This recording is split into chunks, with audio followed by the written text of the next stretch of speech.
Eh bien, bonjour à tous. Merci d'être présents. Merci au DevOps Idée de nous accueillir pour notre première fois en tant que conférencier. Merci à vous de nous accorder vos 40 prochaines minutes. On va essayer de vous donner de l'appétit pour ce sujet qui est le multi-cloud.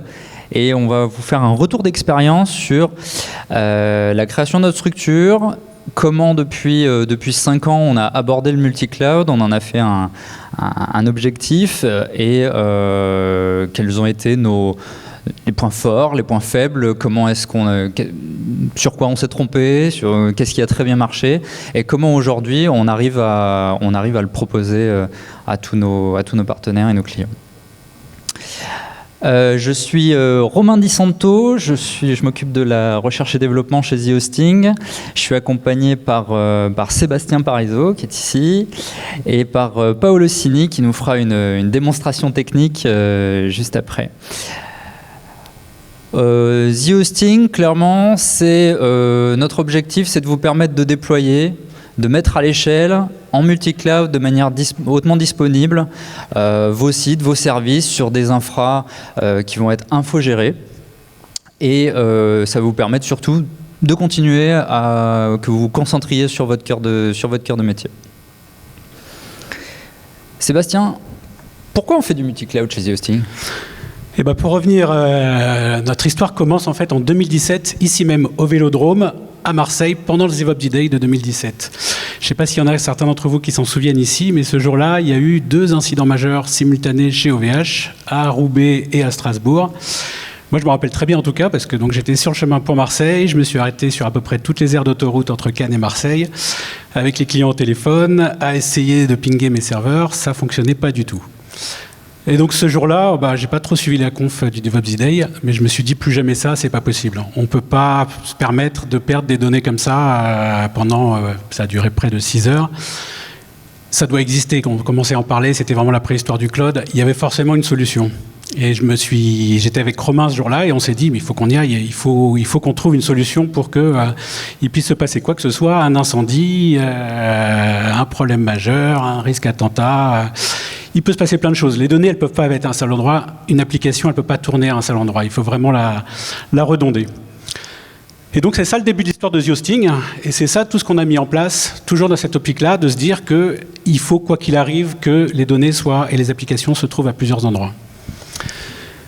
Donc, pour ça, on a listé tout ce que ça permettrait, le multi-cloud. C'est assez magique sur le papier. Ça permet à la fois donc de répliquer les données et les applications. Elles ne se trouvent pas à un seul endroit physiquement, mais bien à plusieurs. Ça permettrait aussi donc de faire un système de failover, voire de haute disponibilité. J'ai une application qui ne répond plus à un endroit, ça bascule automatiquement ou manuellement vers un autre endroit. Donc ça m'amène de la résilience forcément sur mes applications. Et puis, un des avantages qui était également vu grâce à ça, c'est que ça nous forçait à être indépendants un petit peu de la façon dont on allait déployer. C'est-à-dire que notre application, il fallait qu'elle puisse tourner n'importe où, ne pas être loquée sur un hébergeur, vraiment de penser qu'une application, j'ai besoin de la déployer quelque part, je fais ce qu'il faut pour qu'elle soit déployable n'importe où. Mais une fois qu'on a dit ça, on a identifier plein de gains possibles aussi grâce au multi-cloud. Oui, c'est vrai, parce que en fait, c'est un avantage collatéral, on peut dire. On peut piloter l'emplacement exact de nos données. On sait où elles sont, on a la maîtrise sur la géolocalisation de nos nodes, notamment pour des problématiques de production type RGPD. On ne peut pas les mettre n'importe quoi, n'importe où. Ici, on peut le maîtriser. Autre avantage, c'est qu'on n'est pas sur un Big Bang. On peut basculer progressivement du legacy vers le cloud. Le cloud, souvent, on le modélise sous forme de microservices, donc on n'est pas obligé de tout embarquer sur le cloud, mais on peut y aller très progressivement. Qu'on ait une DB, une API, un front, progressivement, on peut basculer sur le cloud. L'idée, c'est que on pourrait très bien imaginer le cloud en mode hybride. On peut très bien avoir nos propres data centers, notre propre infrastructure maison, et on peut se servir des clouds publics pour aller faire du débordement de charge ou faire de l'actif-actif si on en a besoin. Seb l'a dit, ça va nous décharger en fait du risque qui pèse sur nos épaules, c'est-à-dire d'être vendor lock-in. On peut porter notre cube d'un provider à l'autre aujourd'hui. Et ça, c'est vraiment très intéressant, le fait qu'on se soit basé sur une technologie qui est open source, on a la possibilité de trouver une interopérabilité complète sans adhérence à un provider. Et ça, c'était vraiment un avantage très important pour nous. Économiquement, je le disais tout à l'heure, on peut choisir chez qui on va, on peut choisir les offres qu'on souhaite, donc on peut aussi cartographier nos coûts. L'intérêt économique à l'échelle n'est pas négligeable.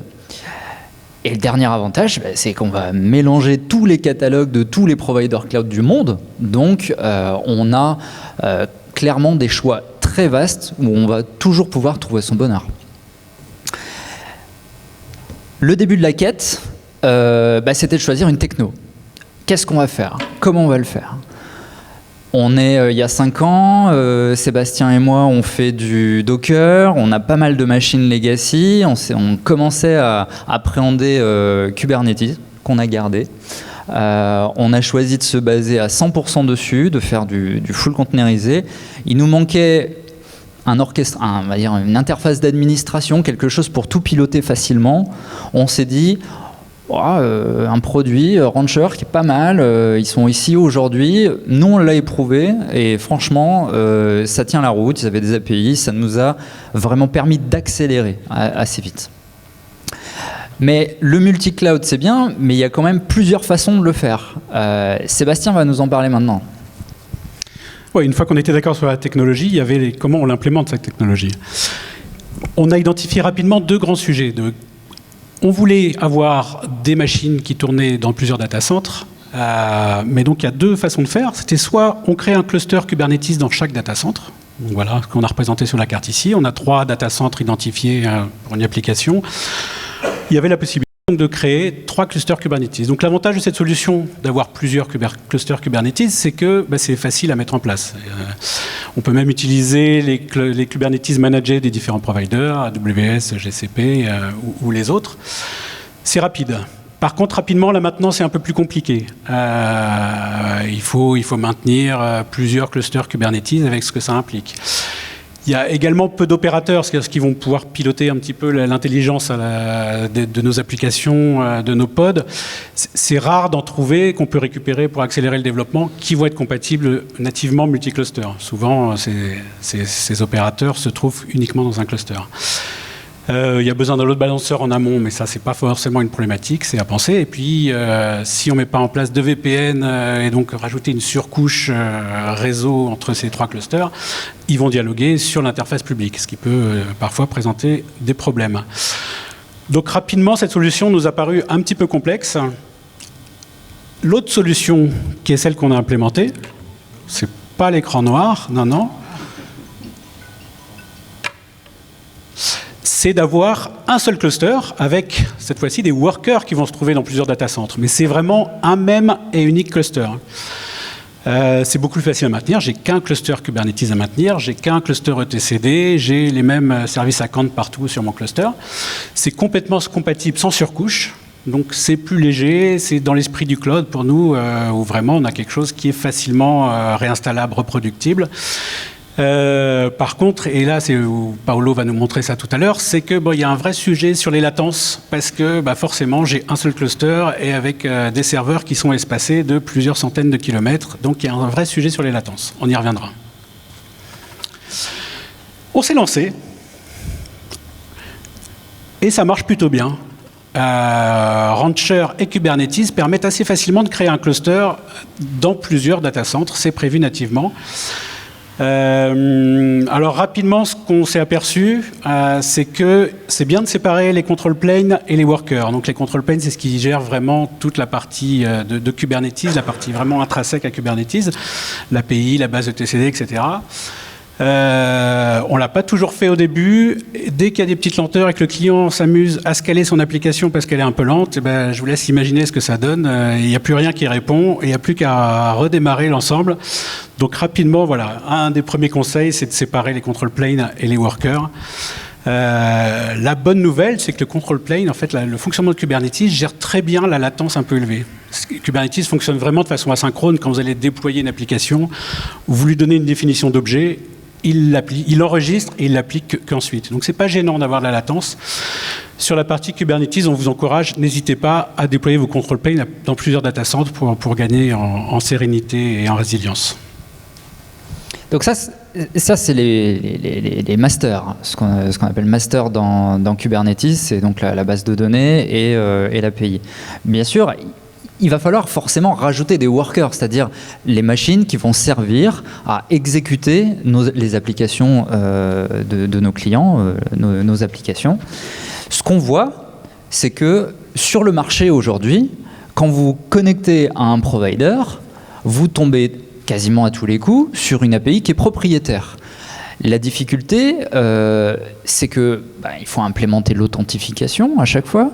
Il faut se connecter souvent et commander des produits qui sont maison, donc qui ont des spécificités intrinsèques à chaque. Et même d'un point de vue hardware, l'OS est fourni par le fournisseur souvent, et donc c'est jamais exactement les mêmes installations.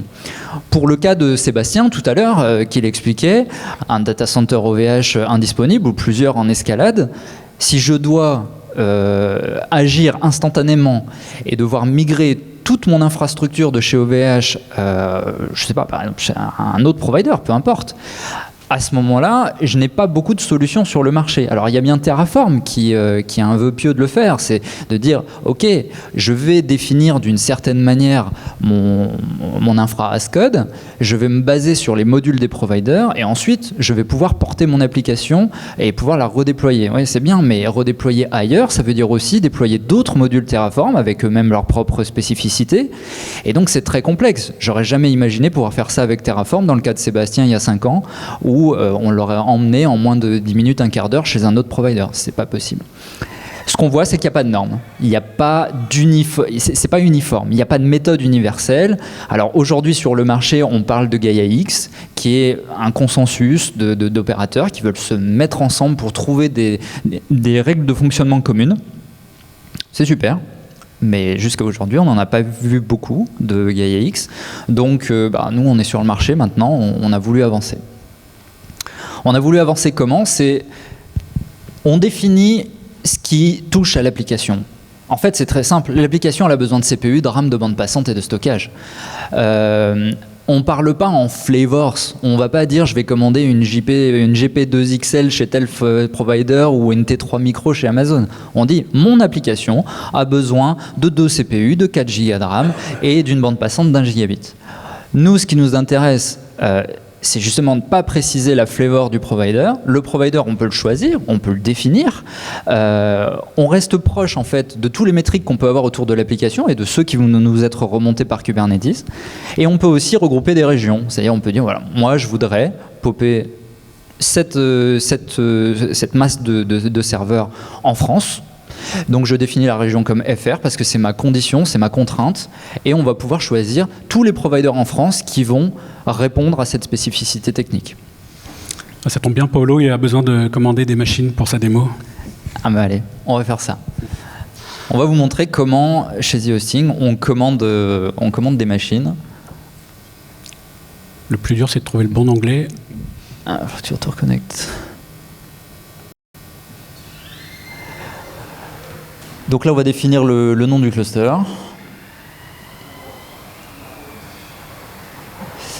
On choisit si on le veut en production ou en développement. La zone Europe ou France.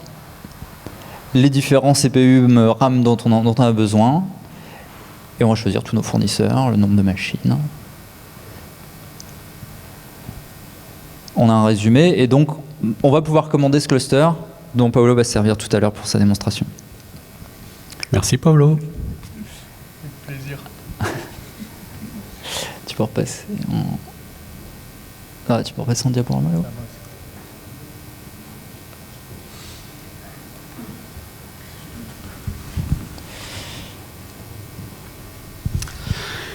Un des gros problèmes qui nous a occupé pas mal aussi, c'est toute la question du stockage. Donc Kubernetes, c'est un vrai sujet. Alors au tout début, on était peut-être pour vouloir gagner du temps ou pour être trop gentil avec nos clients, on installait Ceph systématiquement sur les clusters Kubernetes pour gérer donc toutes leurs données sous forme de fichiers. Très rapidement, on s'est aperçu des limites d'avoir Ceph. Donc Ceph, ça marche bien. Le problème, c'est que c'est assez gourmand. C'est pas évident à appréhender, scaler dans un contexte multi-data center. Et donc la maintenance est un petit peu difficile. Mais surtout, on s'est aperçu qu'en fait, nos clients, ils en avaient rarement besoin. C'est assez rare d'avoir besoin vraiment de faire du block storage. Quand on regardait ce qu'ils mettaient à l'intérieur de leur volume sur Ceph, souvent on s'apercevait qu'il y avait beaucoup de runtime. C'est-à-dire, par exemple, une application qui a besoin de générer des fichiers de cache pour fonctionner, ils avaient tendance à créer un volume pour ça. Ils avaient tendance aussi à créer un volume pour stocker du MySQL en cluster. Donc le système était à la fois dupliqué au niveau du volume de MySQL, mais également par MySQL lui-même qui était monté en cluster et donc qui se synchronisait en temps réel. Donc c'était pas très optimisé.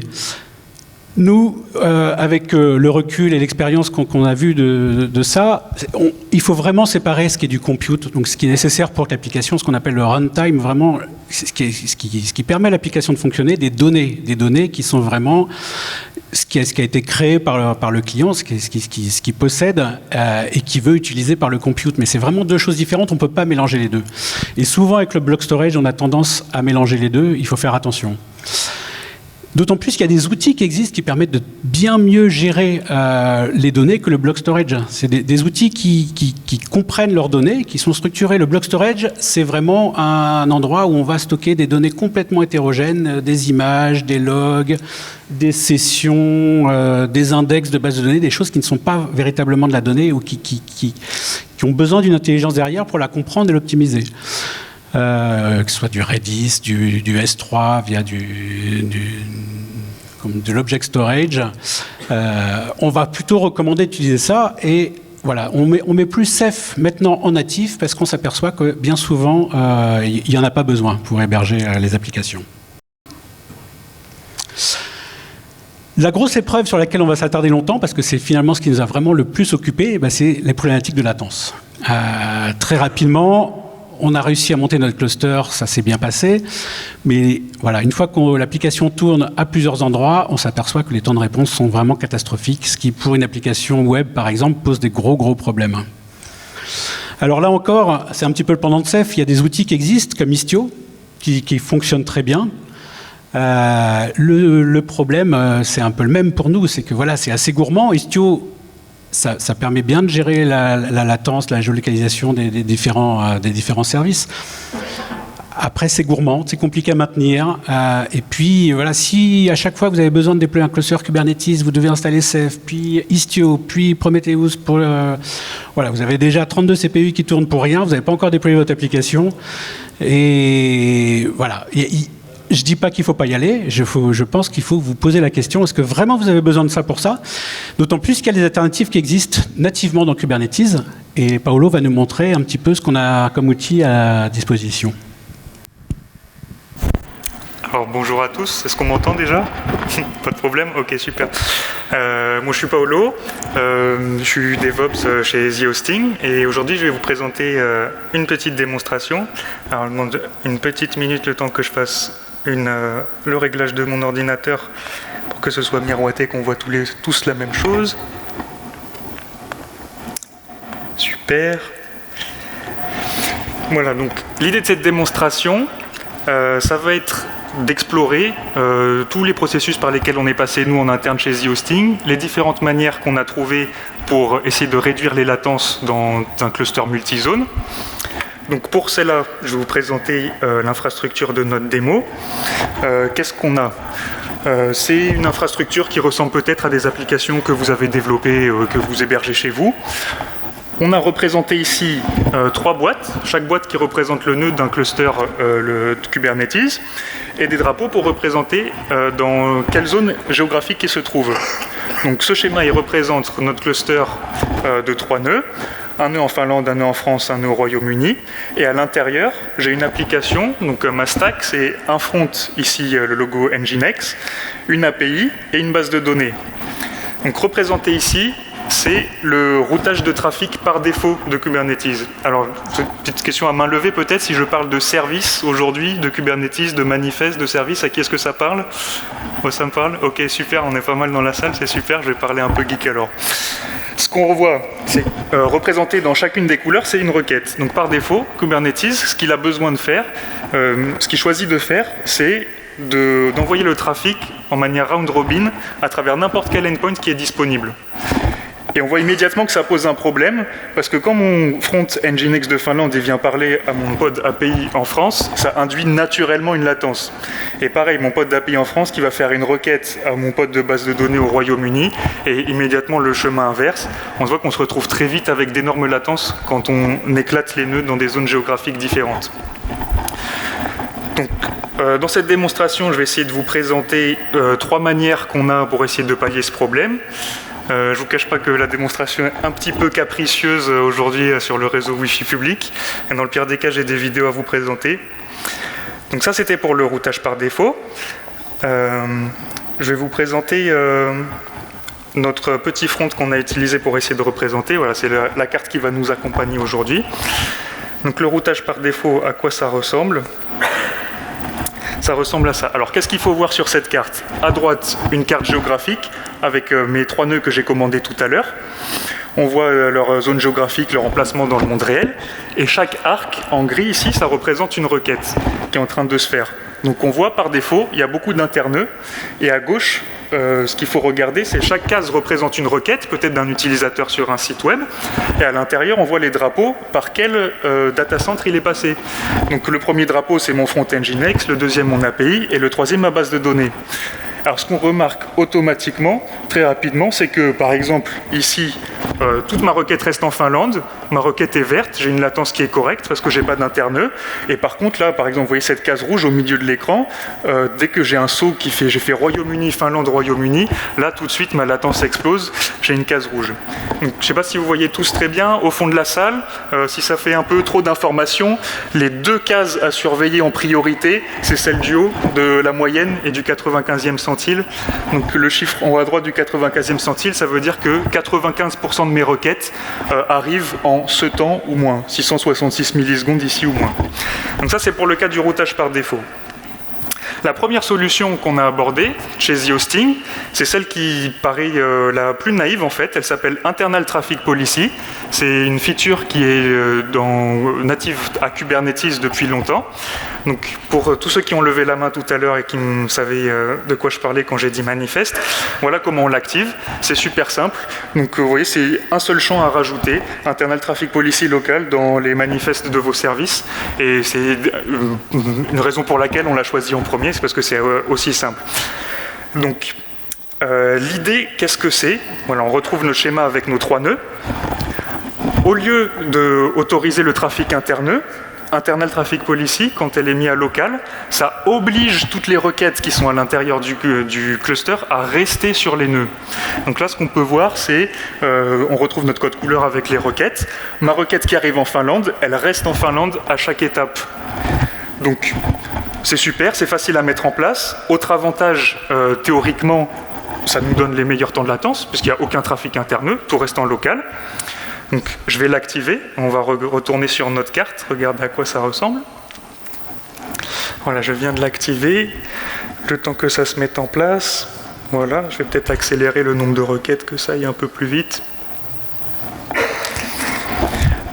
Ce qui se passe, voilà, on n'a que des cases vertes. Vous voyez, à droite, il n'y a plus aucun arc, il n'y a plus aucune communication interneux.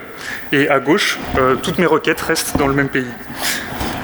Donc, j'ai ma petite voiture balai qui passe, là, qui est en train d'écraser l'historique, et on voit ma moyenne qui est en train de... son score de moyenne qui est en train d'améliorer, mon 95e centile qui s'améliore aussi. Donc quand on voit ça, on se dit, bah, c'est super, j'ai qu'un champ à rajouter, c'est super facile, c'est natif à Kubernetes, j'ai plus de problème, quoi. Pourquoi est-ce que je vais m'embêter ? Voilà, il y a un X, je vous cache pas, c'est le premier exemple, forcément, il y a un revers, c'est que en cas de panne, je vais vous montrer le schéma. Si jamais j'ai un seul pod dans ma stack qui est défaillant, ma requête échoue directement. Donc en fait, comme on a interdit le trafic interneux, Kubernetes n'a aucune solution de repli en cas de panne. Donc je vais essayer de vous montrer ça. Ma commande ici, elle fait exactement ce qu'il y a sur le schéma et supprime un pod de base de données. Et normalement, ce qu'on va pouvoir observer, c'est que du côté de mon client, voilà, je commence à avoir des erreurs 500 tout de suite. Voilà, on voit, j'ai supprimé le pod de base de données au Royaume-Uni, à Londres. On voit à droite qu'il n'y a plus aucune activité. Et une requête sur 3, vous voyez, la France et la Finlande continuent à répondre, mais pour ce qui est du Royaume-Uni, on a des erreurs 500. Donc ça, évidemment, c'est un problème pour nous, ce qui nous a poussé à chercher d'autres solutions. La deuxième solution, en fait, on était un petit peu bloqué au niveau des solutions natives. Ce qu'a dit Romain tout à l'heure, c'est qu'on adore Cube, on adore le fait que ce soit open source, que ce soit déclaratif, que ce soit portable. Et on était un peu embêtés parce qu'à part Internal Traffic Policy, pendant longtemps, sur Kubernetes, de manière native, il n'y avait pas grand-chose. Donc ça nous a poussé à essayer de développer une solution de DNS dynamique que je vais appliquer tout de suite avant de vous expliquer en quoi elle consiste et comment elle marche. Donc l'idée, ça va être de router le trafic à la place de Kubernetes. On a déployé notre propre serveur DNS à l'extérieur du cluster. Et ce serveur DNS, il est un petit peu magique, il est custom. C'est-à-dire que quand on lui fait une requête d'une certaine zone, il sait répondre une IP d'une autre certaine zone. Par exemple, là, il sait que quand il reçoit une requête d'API d'un nœud en Finlande, il doit forcément répondre une IP d'un autre nœud en Finlande. Et donc si vous regardez ça, peut-être, vous vous direz, qu'est-ce que c'est la différence finalement avec l'Internal Traffic Policy? On fait que rester dans la même zone. La différence, c'est que en cas de panne, notre serveur DNS, il a l'intelligence de surveiller tous les endpoints de base de données. Et ça veut dire qu'au bout d'un laps de temps assez court, toutes les 30 secondes, il va aller contacter nos nœuds de base de données. Et s'il se rend compte qu'il y en a qui devient indisponible, il sait sortir son IP de ses réponses possibles et rediriger le trafic vers d'autres zones. Donc je vérifie que ça a bien été déployé, voilà. Super, voilà, j'ai eu un peu d'erreur 500 pendant que je redéployais mon application pour bénéficier. Bon, voilà, comme le cas de l'Internal Traffic Policy, en état nominal, on est sur pas d'interneux. Et là, ce que je vais pouvoir faire, c'est refaire la même simulation d'incident que tout à l'heure, supprimer le pod de base de données. Et ce qu'on devrait observer, c'est des erreurs 500 au début, pendant que le pod est disparu. Et quelques secondes après, une vingtaine de secondes après, le serveur DNS qui s'est réveillé, qui s'est rendu compte que l'endpoint au Royaume-Uni était devenu indisponible et qui va le sortir de ses réponses possibles. Voilà, je pense que c'est le cas. Vous voyez, j'ai plus d'erreurs 500 et j'ai des réponses seulement de la France et de la Finlande. Donc ça, c'est une solution qui était plus adaptée pour nous. Il y a une interruption de service légère qui nous paraissait être un compromis acceptable par rapport à l'Internal Traffic Policy qu'on utilisait jusque-là. Et oui, voilà. Donc, le nœud de base de données au Royaume-Uni est revenu et automatiquement, dans le même sens, le DNS l'a rajouté dans ses réponses possibles. Donc ça, c'est une réponse qui est pas mal. On a encore des perspectives d'amélioration. Je ne sais pas si ça parle à quelqu'un des solutions comme HAProxy, des sortes de load balancer de base de données. Je vois monsieur au premier rang qui connaît bien. Donc ça, c'est des améliorations possibles qu'on n'a pas encore mis ensemble en place, mais qui sont des perspectives d'amélioration. Et ce qui nous embêtait toujours, c'est comme ce que j'ai dit au départ, c'est que ce serveur DNS, il faut qu'on le mette en place, il faut qu'on le maintienne, et ça nous fait de la charge de travail en plus, et ça nous embête. Fonctionnellement, c'est une réponse qui répond parfaitement techniquement à ce qu'on veut, mais philosophiquement, ça nous embêtait d'avoir quelque chose qui n'était pas natif à Kubernetes. Donc évidemment, on n'est pas les seuls à avoir ce problème dans la communauté Kubernetes. C'est pour ça que depuis 2 versions de l'API Kube, on a mis en place une nouvelle feature qui s'appelle les Topology Aware Hints. Donc, je vérifie rapidement, est-ce que au niveau du temps, on est OK pour les questions? Je peux y aller? Super. Donc, les Topology Aware Hints, qu'est-ce que ça va être l'idée? Donc, je vais activer la feature chez nous. Il y a pas mal de prérequis qui mettent un petit peu de temps à se déployer. Donc, je le déploie tout de suite et je vous explique en quoi ça consiste. Donc sur notre schéma, maintenant, on retrouve toujours la même idée, une boîte pour un nœud et le schéma en entier qui représente un cluster.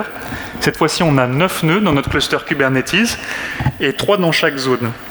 Donc l'idée des Topology Aware Hints, ça va être de pouvoir dire à Kubernetes, hints pour les anglophones, c'est des indices.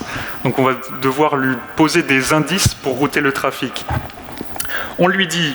Ces 3 nœuds se trouvent dans la zone géographique de Finlande, ces 3 nœuds-là en France, ces 3 nœuds-là au Royaume-Uni. Et une fois qu'on a fait ça, s'il y a assez d'endpoints, il va savoir router le trafic au lieu de faire aucun interneux comme l'internal traffic policy, il sait faire de l'interneux quand ça reste dans la même zone topologique. Donc là, c'est ce qu'on voit sur l'exemple. Vous voyez qu'il y a des requêtes qui changent de nœud, mais qui restent absolument dans leur zone. Donc cette feature, elle est un peu neuve. Il y a des prérequis qui restent encore en train d'être définis, qui changent assez souvent avec les versions de Cube.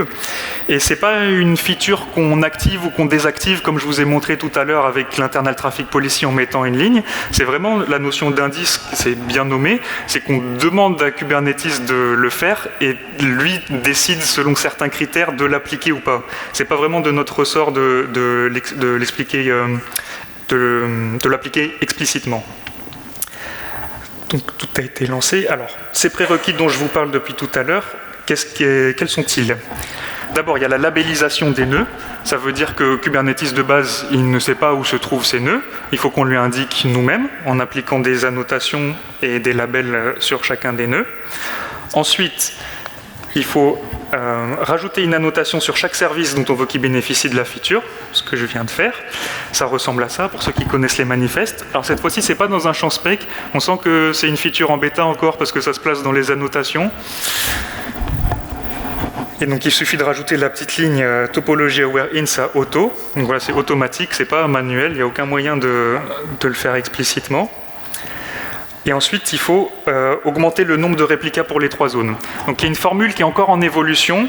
Une petite règle qu'on a trouvée, nous, qui fonctionnait bien, c'est qu'il faut qu'il y ait, si vous avez 3 zones dans votre cluster, il faut qu'il y ait 3 x 3 endpoints dans votre cluster au total pour que la feature démarre. C'est pour des raisons d'équilibrage de charge. Le développeur de Kubernetes était assez réticent à appliquer cette feature par défaut quand il y avait des endpoints différents, si vos machines, vos nœuds ne sont pas homogènes au niveau des ressources. Voilà, il veut absolument un nombre minimum d'endpoints qu'on a vu tout à l'heure. Voilà, dans mon cluster de 3 zones, c'était 9 endpoints par service. Donc maintenant que j'ai dit tout ça, là, c'est le moment de vérité. Je vais voir si aujourd'hui mon contrôleur a décidé de me donner des indices qu'il a fait. Donc là, cette commande, qu'est-ce qu'elle fait ? Je vais regarder mes endpoint slice. Est-ce que ça vous parle, les endpoint slice ? C'est encore un petit objet caché. Moi, ça me parle, oui. Oh, il y a moins de mains que pour le service, d'accord. Les endpoint slice, c'est les objets magiques qui sont cachés derrière vos services Kubernetes. En fait, vos services, vous choisissez de rendre une target vos pods par des labels, mais en fait la transition, comment est-ce qu'il traduit ce service en IP ? Comment est-ce qu'il traduit ces labels en IP ? Et ben c'est l'objet endpoint slice qui est récent aussi dans Kubernetes, et c'est lui qui est magique, qui fait toute la traduction entre tel set de labels, tel set de pods et tel IP. Et donc c'est pour ça que je disais que c'est pas explicite, c'est que j'ai activé tous ces prérequis et le contrôleur a bien daigné estimer que mes prérequis étaient remplis, et du coup c'est lui-même qui a rajouté tous ces indices sur mes endpoint slice. Donc ça c'est pour mon service de front. Je regarde s'il les a mis aussi pour mon service de démo, j'ai de la chance. Est-ce que je les ai pour mon service de BDD aussi ? Super, génial. Donc normalement ce qu'on devrait observer, c'est... Ah voilà, il l'a fait récemment. Donc un petit peu le même comportement qu'avec l'internal traffic policy. Pendant que j'ai un peu de problème de Wi-Fi, donc on dirait que la latence a augmenté un petit peu, tant bien que mal. Mais ce qu'il faut surtout surveiller, c'est qu'à droite, j'ai très peu de trafic interne. Donc, comme on l'a dit tout à l'heure, c'est des indices, ça porte bien son nom. En fait, c'est des suggestions pour Kube de garder le trafic dans les mêmes zones. Il peut décider, pour des raisons d'équilibrage de charge, à un temps donné, de dire ce serveur, je lui ai fait trop de requêtes, je vais changer de zone quand même. Et donc là, ce qu'on observe, c'est que dans la majorité des cas, mon trafic il reste à l'intérieur des nœuds. Et donc, très grands avantages de ce topology aware ins. Déjà, le fait que ce soit natif à Kubernetes, c'est super. Et ensuite, il est résilient à la panne, comme notre service de DNS. C'est que tant que j'ai un nombre d'endpoints qui est suffisant, la feature continue à marcher. Donc là, dans l'exemple, vous voyez, j'ai perdu un pod de base de données et un pod d'API. Je vais essayer de faire la même chose, vous montrer en live. Voilà, c'est supprimé. Normalement, on devrait voir que il continue à faire du trafic interzone seulement. Et ce comportement-là, il continue jusqu'à un seuil très bas. Ça veut dire que la fonction, elle cesse de marcher uniquement quand j'ai beaucoup de failles, beaucoup de problèmes. Donc là, dans ce cluster, je sais pas, je peux pas vous le présenter. Qu'est-ce que on a le temps un petit peu. Je peux essayer. rapidement essayer de représenter ce cas-là. Donc là, je supprime tout. Hein. Là, je passe à la moissonneuse. Voilà, vous voyez, j'ai même des erreurs 500. Et voilà, on voit du trafic interneux qui reprend, des erreurs 500 parce que mon trafic est plus routé correctement. C'est la pagaille, ça arrête de marcher. Donc, les avantages, c'est que c'est natif à Kubernetes, c'est que c'est résilient à la panne jusqu'à un certain nombre. Les inconvénients, c'est que ça requiert beaucoup de nœuds, beaucoup d'endpoints. Là, vous voyez, dans mon exemple, j'avais 9 nœuds de base de données. Je ne sais pas si vous avez des installations qui ont 9 nœuds de base de données. Ça commence à faire beaucoup. Donc, ce qu'on préconise, c'est une fois qu'on a tous ces outils, on sait les mélanger.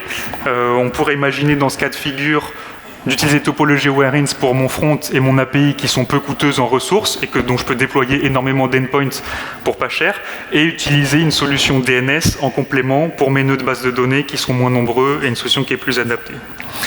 Donc voilà, c'est tout pour moi pour la démo. Je rends la parole à Romain. Merci Paolo pour cette démonstration, c'était vraiment très intéressant. Alors attends, est-ce que je peux reprendre les slides ? On est là, je vais me remettre dans le cas ici. Voilà, et forcément. Ah, super. Eh ben non, je vais faire ça. Donc, conclusion pour nous, ce qu'on voit, c'est que la solution qu'on a développée, ce qu'on vous a présenté au départ, on a commencé de rien. On s'est dit Kube, allez, on y va. On a vu les problématiques de stockage, on a vu les problématiques de réseau, on a vu les problématiques de latence avec Paolo à l'instant. Ce qu'on voit, c'est que pour nous, la solution qu'on a choisie, elle est mature. Elle est mature, elle est en production depuis déjà 4 ans. En production, c'est très bien, ça marche.